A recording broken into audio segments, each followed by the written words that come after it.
Nega oxirgi yillarda dollar haqida shuncha gap ketyapti? Nega ayrim davlatlar G'arbdan uzoqlashmoqda?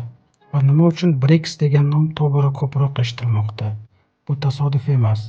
Hozirgi dunyoda juda katta iqtisodiy va siyosiy o'zgarishlar ketmoqda. Bu o'zgarishni hamma ham sezmayapti, lekin u kelajakda kim kuchli bo'lishini aniqlab beradi. Assalomu alaykum azizlar, sizlar bilan World News O'zbek kanali va bugun mavzumiz BRICS. BRICS bu oddiy davlatlar guruhi emas. Bu dunyoda kuch kimning qo'lida bo'lishini o'zgartirib borayotgan katta jarayondir. Ko'p yillar davomida dunyo bir markazli edi.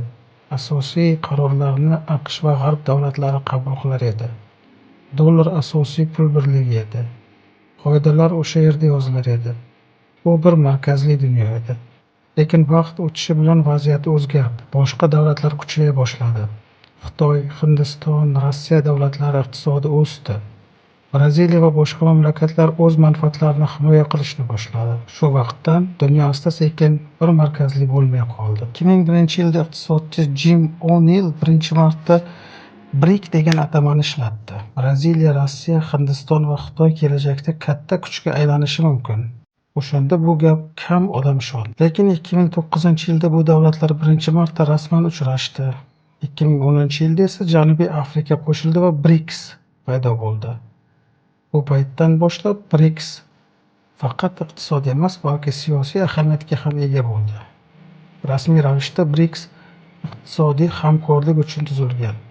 Lekin amalda uning asosiy maqsadi boshqa. AQSh va Yevropa nazoratidagi moliyaviy tizimga to'liq bog'liq bo'lmaslik. Hozirgi dunyoda pul kimda bo'lsa, kuch ham o'sha yerda.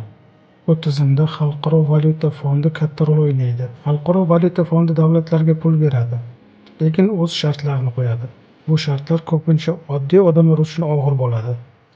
Shuning uchun BRICS o'z bankini tuzdi. U yangi taraqqiyot banki deb ataldi. Bu bank davlatlarga pul beradi, lekin ichki siyosatga aralashmaydi. Bu G'arb uchun jiddiy signal bo'ldi. Yana bir muhim masala dollar. BRICS davlatlari savdoda dollardan kamroq foydalanishga harakat qilmoqda. Ular milliy valyutalarda hisob-kitob qilishni boshladi. Bu hozircha dollarga katta zarba emas, lekin uning ustunligini sekin kamaytirmoqda. 2023 va 2024-yillarda BRICS kengaydi. Saudiya Arabistoni, Eron, Birlashgan Arab Amirliklari, Misr va Efiopiya qo'shildi. Bu davlatlar neft, gaz va muhim savdo yo'llariga ega.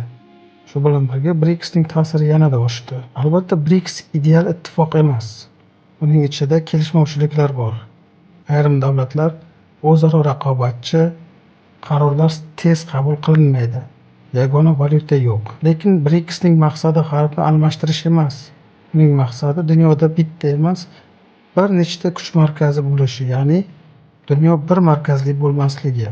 BRICS bugun dunyoni boshqarmayapti, lekin u kelajak qoidalarini yozishda ishtirok etyapti. Bu jarayon tez emas, lekin u to'xtamaydi. Dunyo endi bir markaz atrofida aylanmayapti. Kim bu o'zgarishni erta tushunsa, ertangi kunga tayyor bo'ladi. Qolganlar esa faqat natijasini ko'radi. BRICS rasmiy alyans emas, NATO kabi ittifoq ham emas. Bu davlatlar guruhi. Ular iqtisod va siyosiy hamkorlik uchun kurashadi. Kanalga obuna bo'ling va like bosishni unutmang. E'tiboringiz uchun rahmat.